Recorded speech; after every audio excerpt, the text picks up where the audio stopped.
In this video, we will look at how to index a Pandas data frame for fetching data from it and or setting data into the data frame.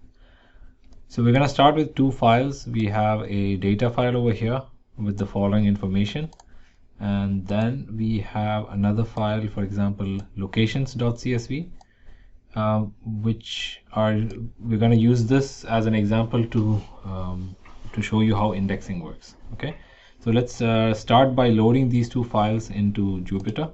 So first, start by importing the Pandas library, that's PD.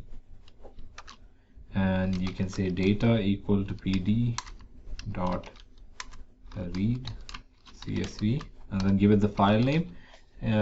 Just make sure that you have both the files at the same place where you are working. So I'm working on this file indexing in Pandas. You can see I have data.cv and locations.cv here. So data.csv and then data, and then you can do the same for locations. Location equal to pd.csv. If you don't know the spelling, you can just type in a bit and then press tab. It'll autocomplete and it will show you files available there. So this is a good feature of Jupyter. Okay, and locations. Okay. So I think the file has not been updated. I added this new column called node_number. So save your file. Always make sure you save your file. And if I run this, yep. Okay. By default, you have these index assigned if there's no index column specified. But let's say I would want node number to be the index number. Here you can see it's already the case, but in case you would like to specify it, you can just say set index and then give it the column name, a node number. Okay. So you could create the data frame and then choose one of the columns to be the index column. Okay. This does not reset location. So if I try to look at location again, here you see that it hasn't really made this the index. It only did it at this command over here. This is so that you can create a copy of the original without affecting it. So if you would like to reset it, you can either say location equal to location.setIndex. And then if you look at location, it has updated here. Or the other way to do this is you can just say in place. There's another keyword called in place. You can set this to be true. So it will go ahead and change the location data frame. Okay, so both ways work. And yet another way is you could have just specified here index column. The right one importing is node number. Okay, so if you're aware of how it's structured, you can do this, and this will also set this as the index. Okay, so let's have it this way. And so just to get started, so this is my data frame, and if you want to index any row, any column, you can just say data and then give it the column name, material. If you want to index any row, you cannot just use the number. For example, it'll give you a keyword error. If you're talking about a row, you have to use the command called location, LOC. Okay.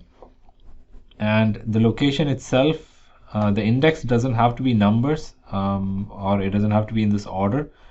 Let's try to change the index. So for example, I can say data.index equal to data.index plus 5. So here the data index has changed. So if you want this row, the index for this is 7. Okay, so you have to say data.location 7. Okay, it'll fetch this row called 7. Okay, but if you were referring to, let's say, the second row, okay, there's row 1, row 2, you can use the iloc command. You have to just say iloc, and then 0 is the first row and then 1 is the second row. So you can just say 1. And this one, regardless of what index you choose, it will just go to the second row. Okay, this is another way of indexing it. If you want a specific item, for example, you want the material for index 8. Okay, so in that case, you can just say location 8, comma, and material. Okay, so this will go to row 8 and find the material for you. Okay, if you'd like to change this value in the table, you can do so with this command as well. So you can just say dot this one equal to, let's say, 100, and it will update that particular position. Okay, you can also update entire column, so you can say data dot, or let's say all are 100. It will update the entire column. Okay, now let's look at an example to see how to make use of these indexing methods to do what we want. Okay, so we have all these data frames here. This is a data frame which describes elements. Each element has a starting node and an ending node. If you would like to find the length of the element, you will have to go back and forth between these two tables, the data table and the locations table. In the locations table, it will tell you where the location of each node is. Okay, so for example, the element number 5 starts at 0 and ends at 1, which means the length of it is going to be the coordinate at 1, which is 5, minus the coordinate at 0, which is 0. So the length is going to be 5. So this is a good example to show you how to do indexing. Okay, yeah, so let's do that.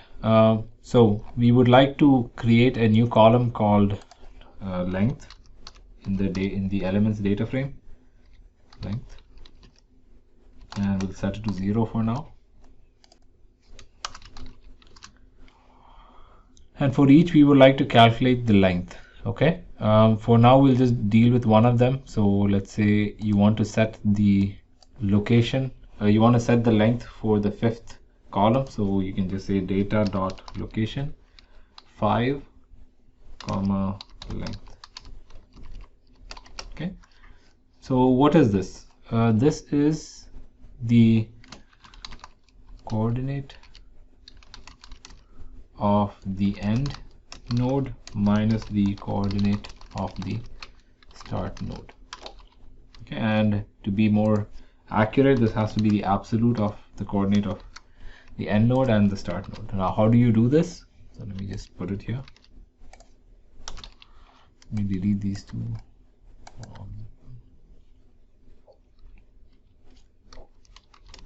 So how would we do this? First, we need to know the coordinate of the end node. First, we need to know what is the start node and the end node. Okay, you can again use indexing. So data dot location 5. We need to know what's the start. So this is the start node. Okay, and the end node is data dot location 5 dot end. So we have the start node and the end node, but we don't need the value of the start node or the end node. We need the coordinate of the start node or the end node. Okay, how do we get the coordinate of the start node? So start node coordinate. You can go to the locations table, okay, and then look for the node number that refers to the start and end node. So starts at 0, that's here, and the coordinate is this. So in order to fetch this, all you have to say is location dot lock and start node, that's the node here, and comma coordinate. Okay, and you can do the same for the end node. So the end node coordinate is equal to, just copy this from here, the end node comma the coordinate. Okay, once you have these two numbers, you can just substitute them here. So this is going to be the end node coordinate minus the start node coordinate. Okay, this is no longer a comment, and that's it. So now if you look at data, as we guessed, the start is at 0, ends at 1, 0 to 1, the coordinate is 0 to 5, so the length is going to be 5. That's what's been computed here. Okay, so this is one way to make use of the indexing in Pandas. Another thing that you can do in indexing is to figure out which part of data frames are empty. So here, if you look at the locations data frame, we have two columns called displacements and loads. And since they are unknown values, in the Excel file, they are left as blank. Okay, and this in Pandas will show up as nan or not a number. Okay, and Pandas makes it easy to deal with missing data like these. For example, if you like to know the location of which parts in displacement column are nan, all you have to say is location and then displacement, and then use a function called is_na. This will return wherever there is a blank value. So if it's not a number, it returns true. If there is a number, it returns false. Okay, you can use this as a filter to filter out values from your locations frame. So location and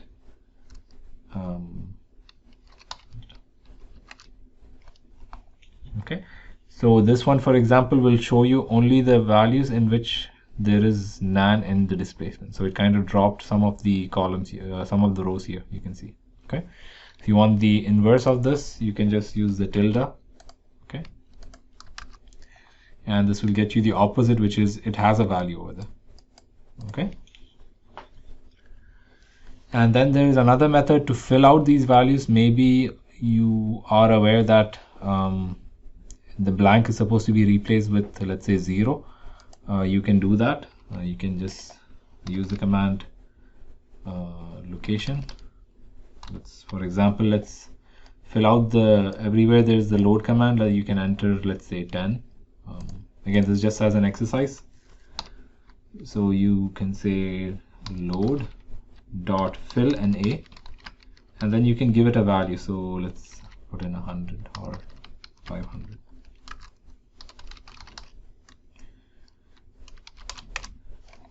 So wherever it was blank in 0 and 1, it put the value 500 in there. Okay, now this does not affect the locations table. You can see it's still blank. If you really wanted to update it, you should have said location load. Okay, locations load equal to this command. So whatever the result from this fill NA command, just replace it into your table. Okay, this should update your locations table now.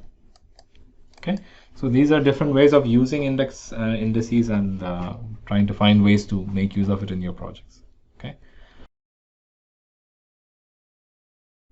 hope this helps.